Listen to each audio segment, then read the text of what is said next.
नारद जी ने अब की बार बड़ा ही सुंदर प्रश्न किया है, ध्यान से समझ।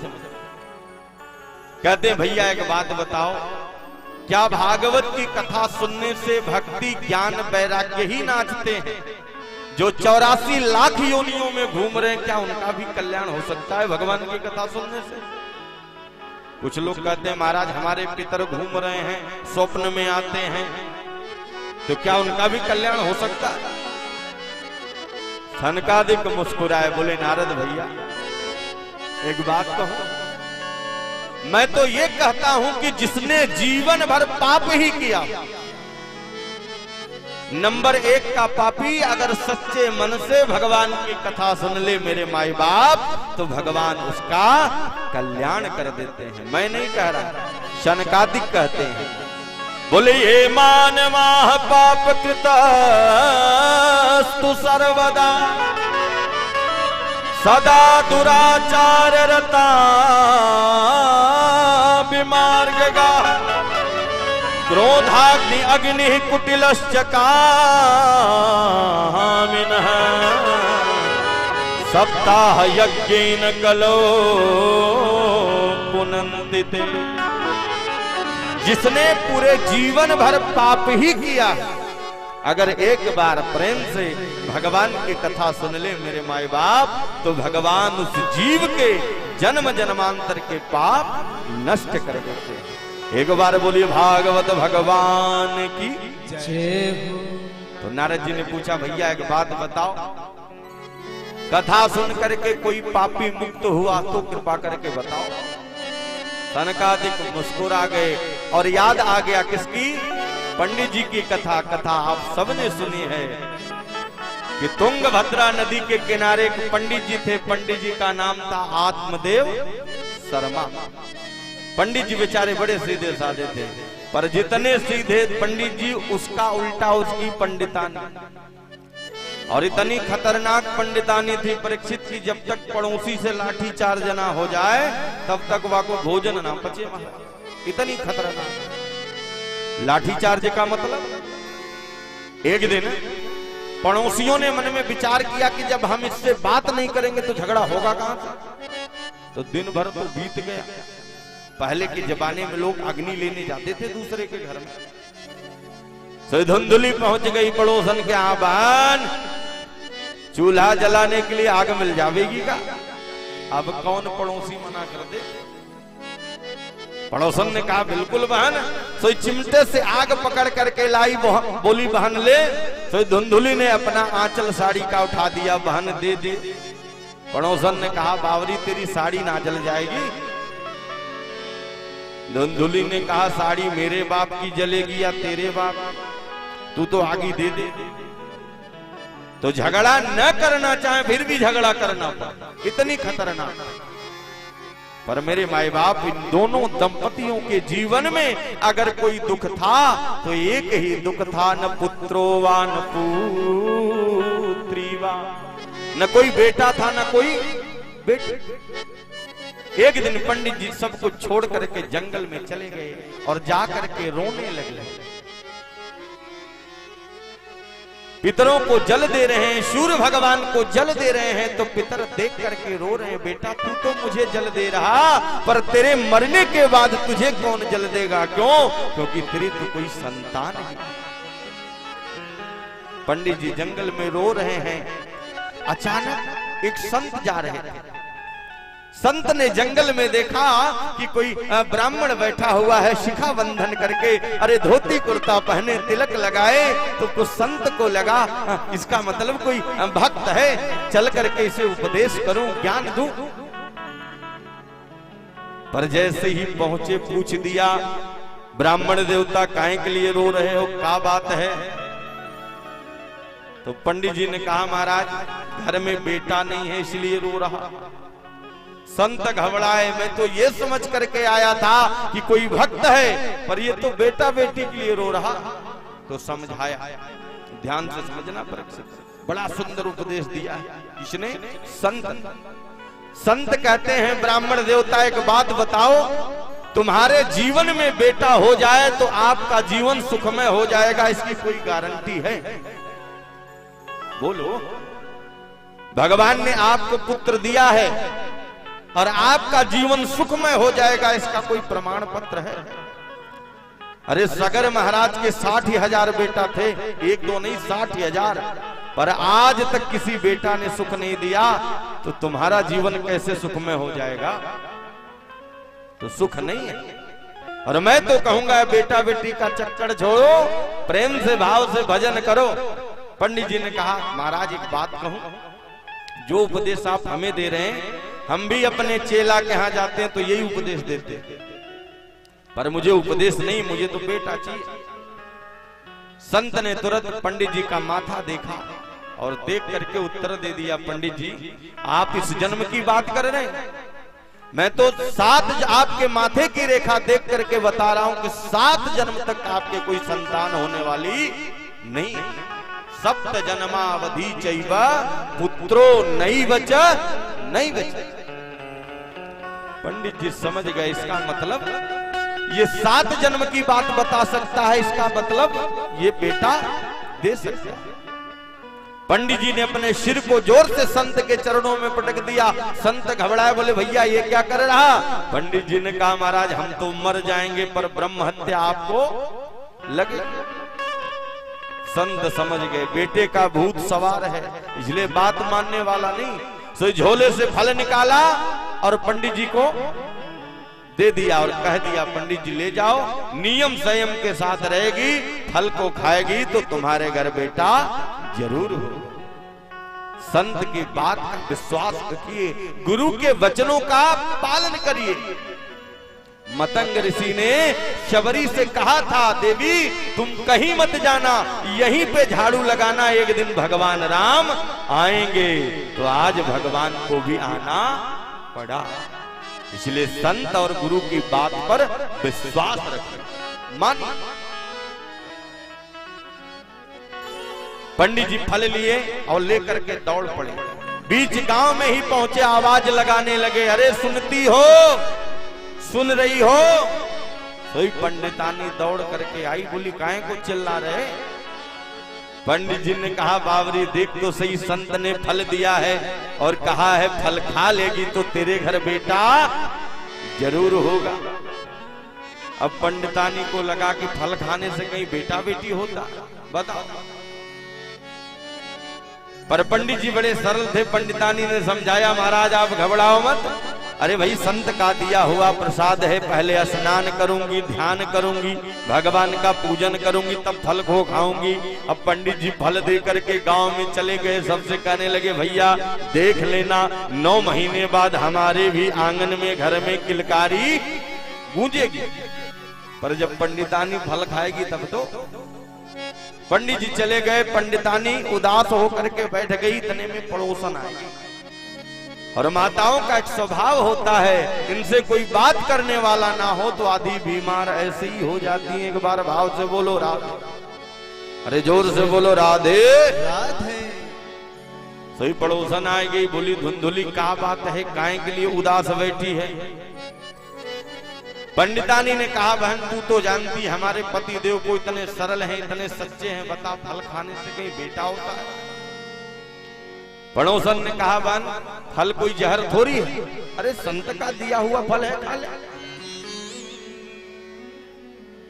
पंडितानी ने कहा बात तो तेरी सही है, फल तो खा लूं, पर एक बात बता, हमने सुना है कि जो गर्भिणी स्त्री होती हैं उनका उदर बड़ा हो जाता है, और उदर बड़ा हो जाएगा, कदाचित घर में आग लग जाएगी, सब तो भग जाएंगे, मरना हमको पड़ेगा। क्यों? क्योंकि मैं भग नहीं पाऊंगी।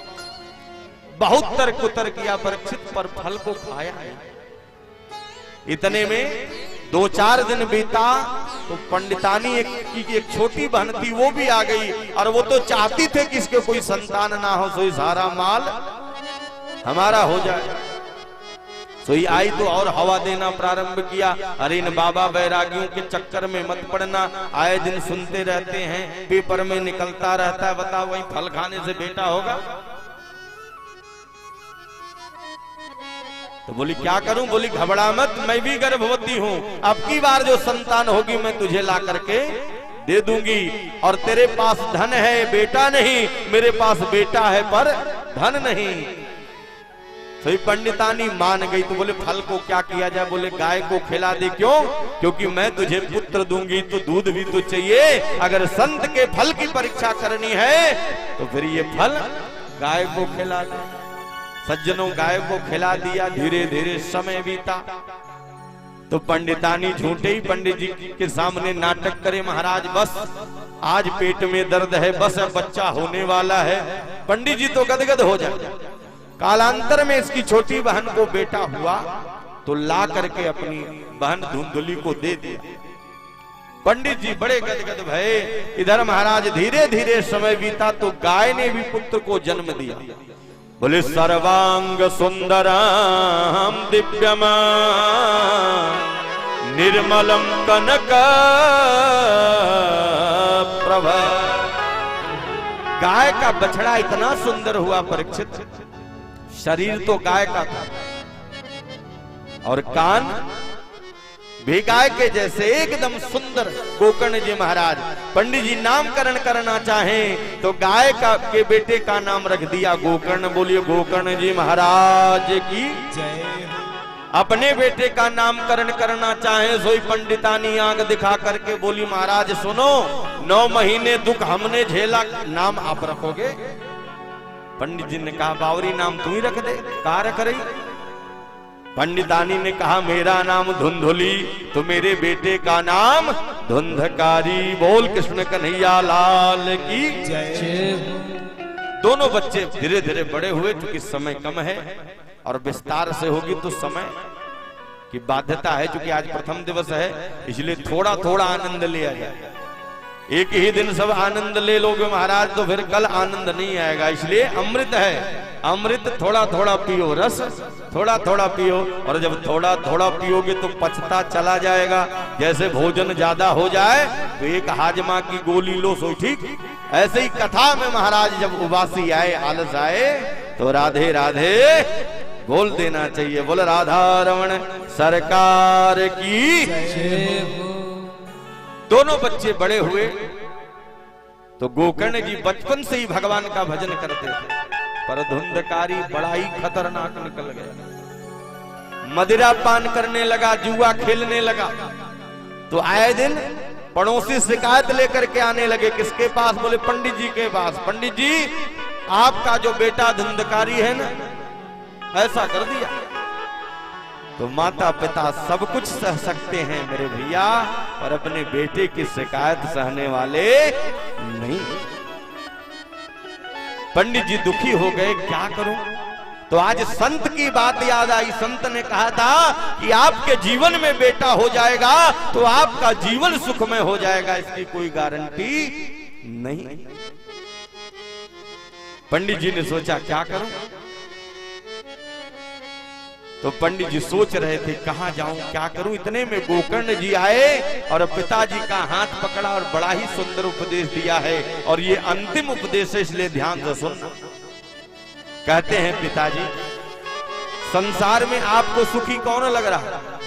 संसार में कोई सुखी नहीं है। क्योंकि दीन कहे धनवान सुखी। किसी गरीब व्यक्ति से पूछो भैया सुखी कौन है, तो यही कहेगा जिसके पास धन है, पैसा है, वो सुखी। तो जिसके पास पैसा था उनसे पूछा गया भैया सुखी हो? तो उन्होंने कहा भैया बिल्कुल सुख नहीं है। क्यों? क्योंकि घर में दूध भी है, घी भी है, पर डॉक्टर ने मना किया है कि 1 चम्मच घी कदाचित दाल में पड़ गया तो ब्लड प्रेशर हाई हो जाएगा। तो भैया हमको भी सुख नहीं है।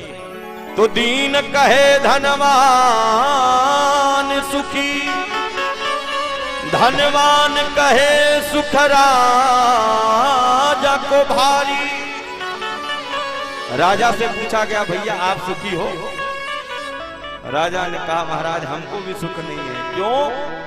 बोले रात भर नींद नहीं आती, कहीं पड़ोसी राज्य वाला आक्रमण ना बोल। तो राजा कहे महाराजा सुखी, महाराजा कहे सुख इंद्र को भारी। इंद्र से पूछा गया महाराज आपके जीवन में सुख है? तो आप जितनी भी कथा सुनेंगे और देवता तो बाद में भगते हैं, इंद्र पहले ही भाग जाते हैं। कोई छोटा सा दैत्य आक्रमण बोलता है तो इंद्र पहले ही भगते हैं। तो अंत में बाबा गोस्वामी तुलसीदास जी ने कह दिया भैया कि तुलसीदास विचार कहे हरि भजन बिना सब जीव दुखारी। जीवन को अगर मेरे माए बाप सुखमय बनाना चाहते हो तो भजन करो, संत के चरण को स्वीकार करो। यही बात गोकर्ण जी अपने पिताजी को बता रहे हैं। और ब्रज के एक संत कहते हैं पिताजी अगर जीवन को सुखमय करना चाहते हो तो भगवान का भजन करो, संत के भक्त के चरण को पकड़ो। पर वही तो नहीं करना चाहते, क्यों? क्योंकि सबसे बड़े संत हम ही हैं, तो चरण किसका पकड़े? विचार करो। तो गोकर्ण जी कह रहे हैं पिताजी बड़ा सुंदर उपदेश दे रहे हैं, आइए हम आप बेभाव से सुन। कति संतन के संग लाग रे, तो क्या होगा? बोले संतन के संग लाग रे तेरी अच्छी बनेगी। संतन के संग लाग रे तेरी अच्छी बनेगी। संतन के संग लाग रे तेरी अच्छी बनेगी। संतन के संग लाग रे तेरी अच्छी बनेगी। अच्छी बनेगी तेरी बिगड़ी बनेगी। अच्छी बनेगी तेरी बिगड़ी बनेगी। अच्छी बनेगी तेरी बिगड़ी बनेगी। अच्छी बनेगी तेरी बिगड़ी बनेगी। होय तेरो बड़ भाग रे तेरी अच्छी बनेगी। संतन के संग लाग रे वो तेरी अच्छी बनेगी। भाव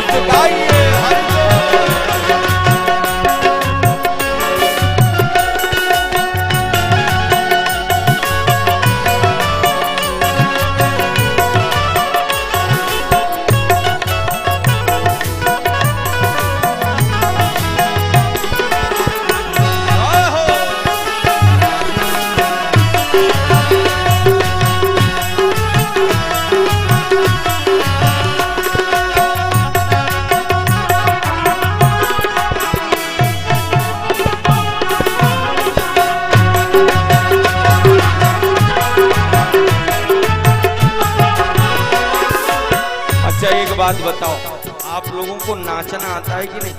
बोलो, आता है? अरे तो फिर आलसी काहे को? अरे भगवान की कथा है, कहीं बारात में नहीं गए हैं। अरे भगवान का दिया हुआ तन मन धन उन्हीं का तो है, क्यों परीक्षित? और उन्हीं के सामने अगर शर्म करोगे तो फिर 84 लाख योनियों में शर्म करना, भगवान बचाने वाले नहीं है। पिछले भाव से गाओ। संतन के संग लाग रे तेरी अच्छी बनेगी। संतन के संग लाग रे तेरी अच्छी बनेगी।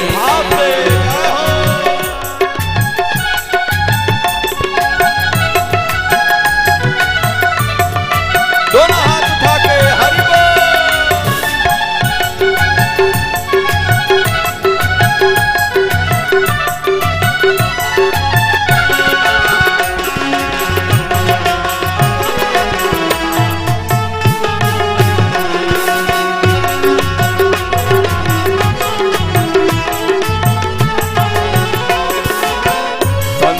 संग करी पुण्य कमाई। संतन संग करी पुण्य कमाई। संतन संग करी पुण्य कमाई। संतन संग करी पुण्य कमाई। रामचरण अनुराग रे प्रभु, रामचरण अनुराग रे तेरी अच्छी बनेगी। तेरी अच्छी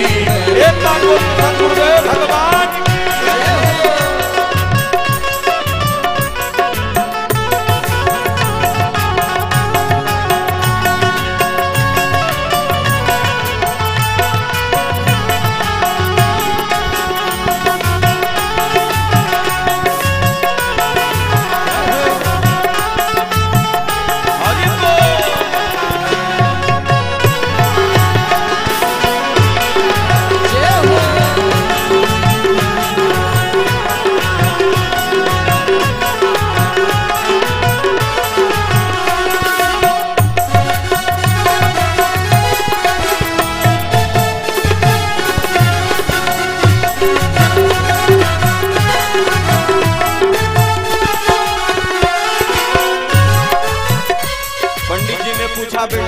किसका किसका बना।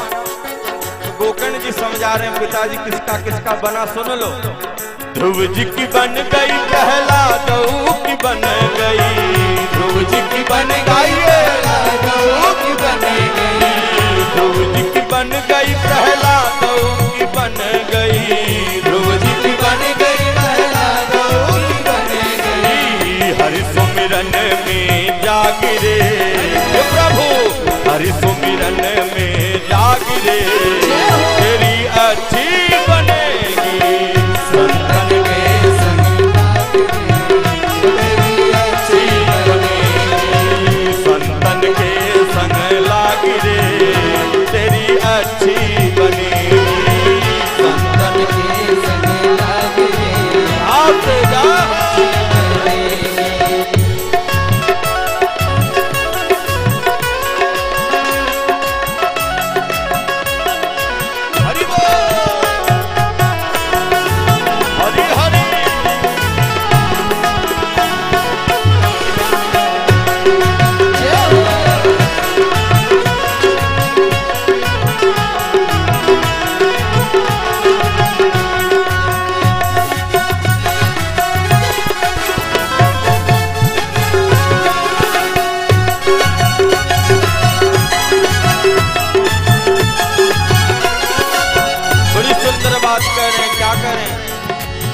कहत कबीर राम सुमिरन में, कहत कबीर राम सुमिरन में, कहत कबीर राम सुमिरन में, कहत कबीर राम सुमिरन में, पाग सके तो अब पागिरे प्रभु, पाग सके तो अब पागिरे, तेरी अच्छी बनेगी संतन के संग,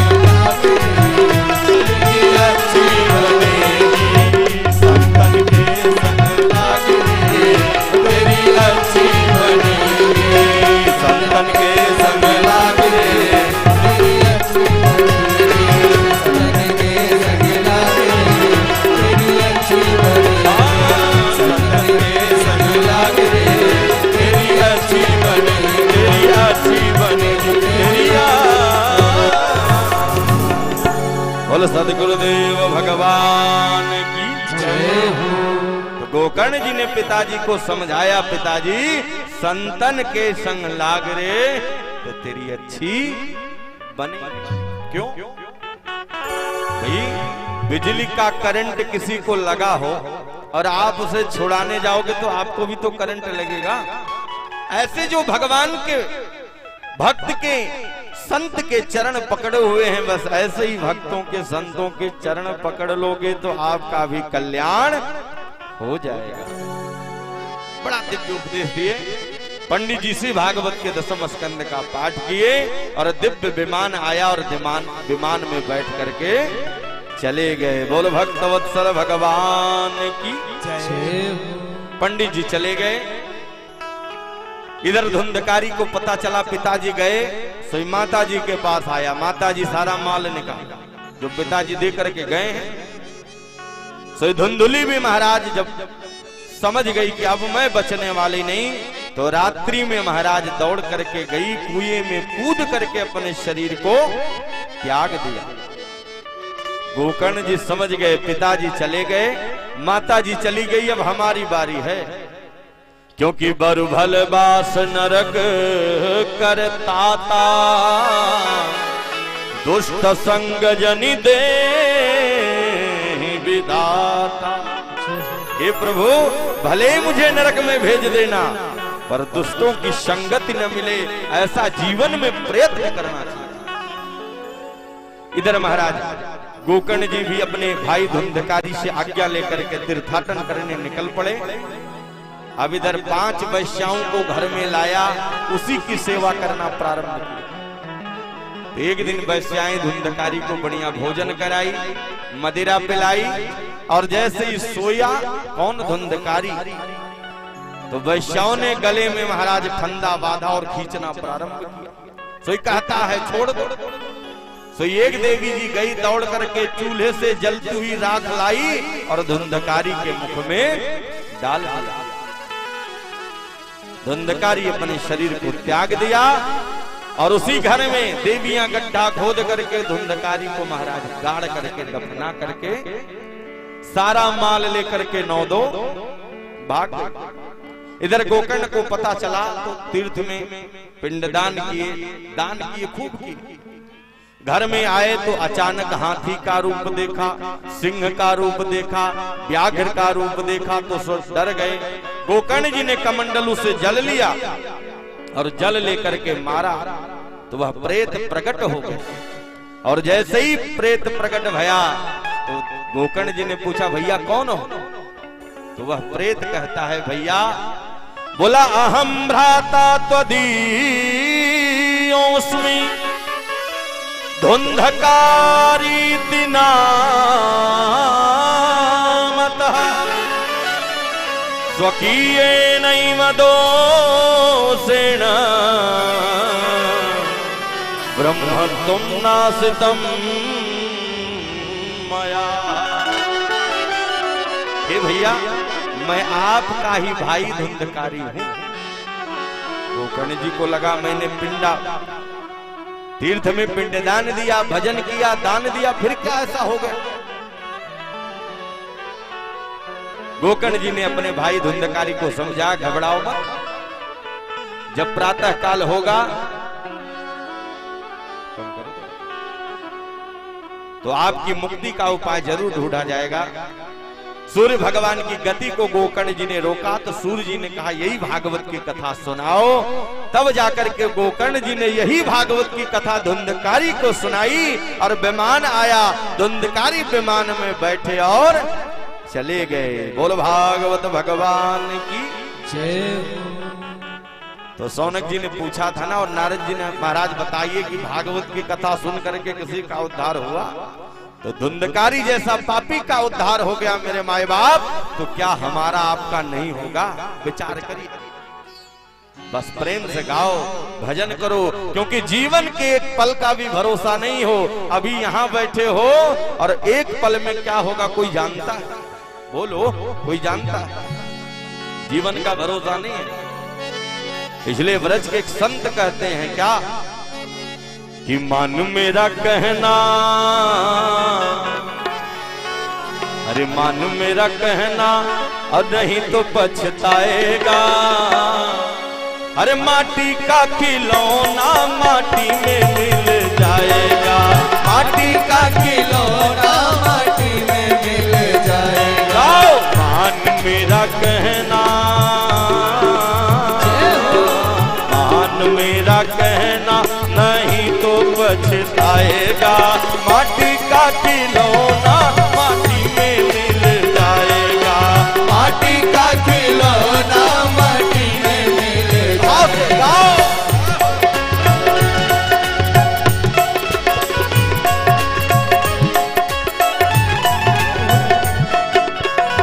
हरि बोल।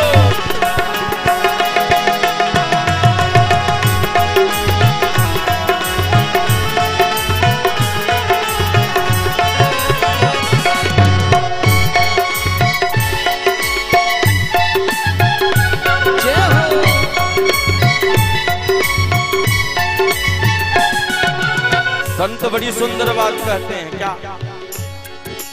बेटा बेटा क्या करता है, बेटा बेटा क्या करता है, बेटा बेटा क्या करता है, बेटा बेटा क्या करता है।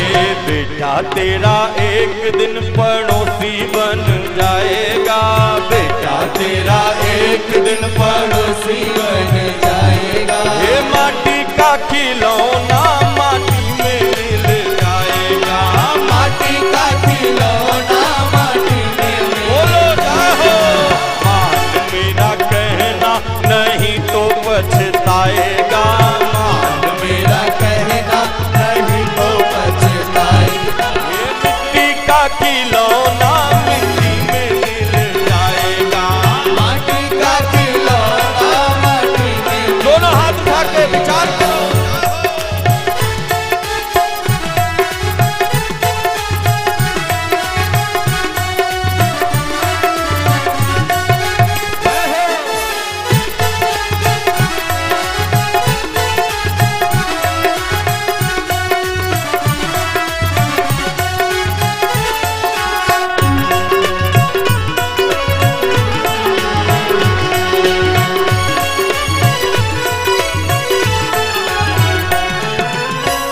कहते हैं महाराज बेटा नहीं साथ देगा तो बिटिया साथ देगी, तो बिटिया कहां तक साथ देगी? संत कहते हैं बेटी बेटी क्या करता है, बेटी बेटी क्या करता है, बेटी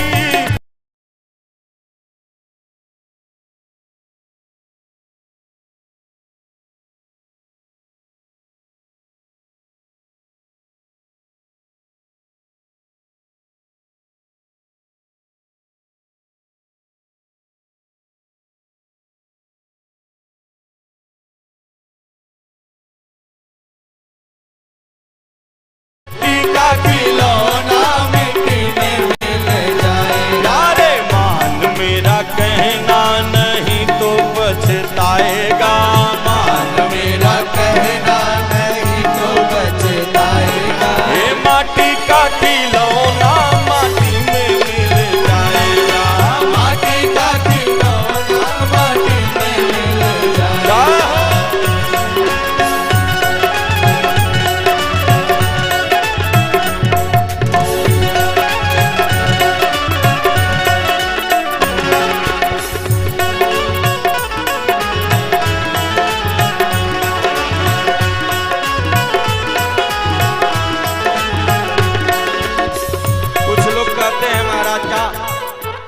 बेटा नहीं साथ देगा तो बिटिया साथ देगी, अब बिटिया नहीं साथ देगी सोई पड़ोसी साथ देंगे, तो संत कहते हैं कोई साथ देने वाला नहीं, ना बेटा आपके साथ आया है न जाएगा, न बिटिया आपके साथ आई है न जाएगी, न पड़ोसी आपके साथ आए हैं ना।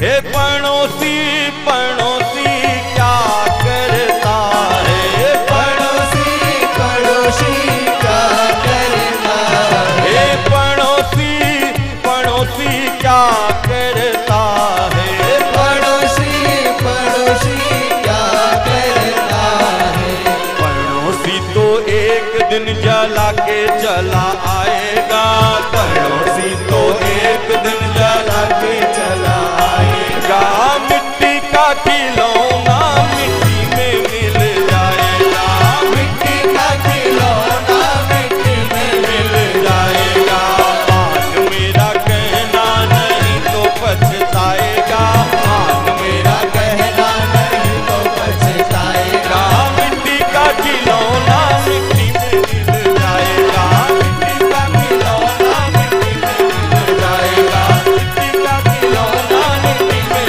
मिल जाएगा, मिट्टी का खिलौना मिट्टी में मिल जाएगा, मिट्टी का खिलौना मिट्टी में। बोल कृष्ण कन्हैया लाल की जय हो। तो कहने का तात्पर्य यही है मेरे माए बाप, आज महात्म की कथा थी मात्र 6 अध्यायों में, और अंतिम प्रश्न किया महाराज बताइए भागवत के श्रवण की विधि क्या? ध्यान से समझना, भागवत के श्रवण की विधि क्या? जो हम आप कथा सुन रहे हैं इसका बड़ा नियम है, और जब तक नियम से नहीं सुनोगे तब तक विमान आने वाला नहीं। बोले महाराज क्या नियम है? बोले पयः पान घृतः पान, 7 दिन तक दूध पी करके भगवान की कथा सुनो। तो लोगों ने हाथ उठा दिया, महाराज 7 दिन तक दूध पी करके कैसे कोई कथा सुनेगा? हाँ तो बोले तो फिर दही पी करके रहो, घी पी करके रहो। अरे बोले महाराज ये तो और खतरनाक है। तो बोले क्या करें? बोले फलाहारेण वा, फल खा करके रहो। लोगों ने कहा महाराज फल खाएंगे तो हम तो ब्लड प्रेशर के मरीज हैं, तमाम बीमारियां हैं शरीर में, फिर तो काम गड़बड़ हो जाएगा। तो व्यास जी कहते हैं तो फिर भोजन करके भगवान की कथा सुनो। अब भोजन उतना ही करो कि जो भगवान की कथा में विघ्न ना करे। ऐसा नहीं कि 20 रोटी गटकाए लिया और कथा में बैठे तो महाराज खर्राटे बजने प्रारंभ, ऐसा नहीं। भोजन भी करके आप भगवान की कथा सुन सकते हैं, पर भोजन उतना ही करो जो भगवान की कथा में विघ्न ना करे। अच्छा महाराज और क्या नियम है? बोले दूसरा नियम ये भी है। क्या? कोई भक्त कोई भैया कथा करवाते हैं तो सबसे बड़ी समस्या यही रहती है, महाराज खर्चा कितना लग जाएगा, तो भागवत में व्यास जी कहते हैं भैया विवाहे आदिशम वित्तम, एक कन्या का विवाह परीक्षित जब पिता तय करता है, शुरू करता है, तो ऐसा नहीं कि जितना हम सोचे हैं उतना ही खर्च होगा, उससे ज्यादा भी हो सकता है, उससे कम भी हो सकता है। इसलिए विवाहे आदिशम वित्तम, जैसे हम अपने बिटिया का विवाह करते हैं, बेटे का विवाह करते हैं, ऐसे धूमधाम से भगवान की कथा को सुनना चाहिए। और जो ब्राह्मण आए हैं उनकी सेवा करिए, उन्हें बढ़िया स्नान करवाइए, बढ़िया फलाहार करवाइए, बढ़िया विदाई दक्षिणा दे करके उन्हें विदा करिए, क्योंकि ब्राह्मण संतुष्ट होकर के जाएगा तो आपका गांव, आपका नगर, आपका क्षेत्र और आपका घर, आपका परिवार सदैव सुखी रहेगा। इसलिए बोलिए सद्गुरुदेव भगवान की जय हो। सभी को बड़ा दिव्य उपदेश दिया और अंत में कह दिया, जितने भी श्रोता थे सभी भाव से खड़े हो गए और महाराज प्रेम से प्रथम दिवस की आरती किया। तो आइए हम आप भी प्रेम से भाव से खड़े हो करके, आज चूंकि प्रथम दिवस है इसलिए ज्यादा इधर उधर की बात न कहते हुए सीधा सीधा प्रसंग पर सुने। और कहने का यही तात्पर्य है कि जीवन को भगवान में लगाओ और मन लग जाएगा तो आपका कल्याण हो जाएगा। बोल वृंदावन बिहारी लाल की, बोल भक्तवत्सल भगवान की, बोल गंगा मैया की जय हो। हरि ओम चंद्रमा मनसो जातः चक्षसो सूर्यो अजायत श्रोत्राद्वायुष्य प्राणस्य मुखादग्निर् अजायत।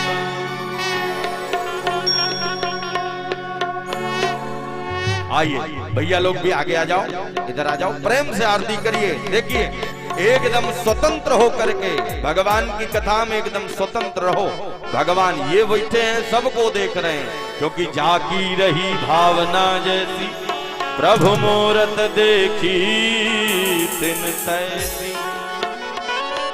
त्रिभा के बिहारी तेरी आरती गाऊं, के बिहारी तेरी आरती गाऊं, हे गिरधर तेरी आरती गाऊं, हे गिरधर तेरी आरती गाऊं, आरती गाऊं प्यार आपको मनाऊं, आरती गाऊं प्यार आपको मनाऊं, आरती गाऊं प्यारे आपको मनाऊं, आरती गाऊं प्यारे आपको मनाऊं, हे बंसी वाले आरती गाऊं, हे बंसी वाले आरती गाऊं।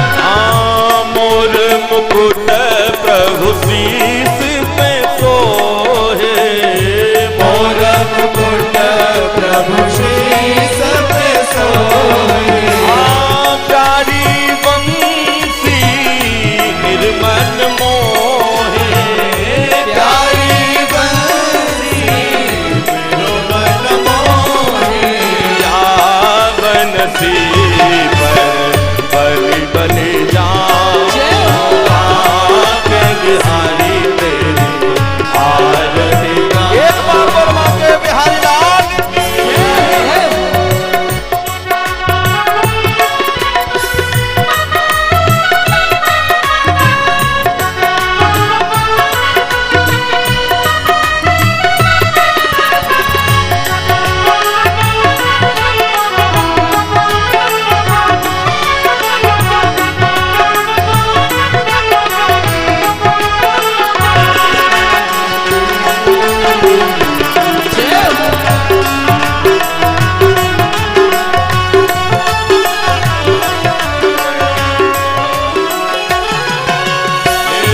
चरणों से निकली है गंगा प्यारी, चरणों से निकली है गंगा प्यारी, जिसने सारी दुनिया तारी, जिसने सारी दुनिया तारी, उन चरणों पर शीश झुकाओ, पाके बिहारी तेरी आरती गाओ तो जाओ।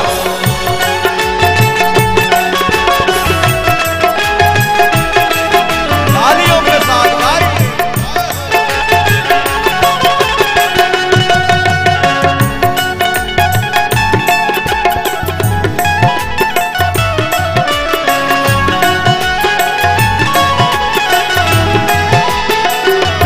जय हो राधे।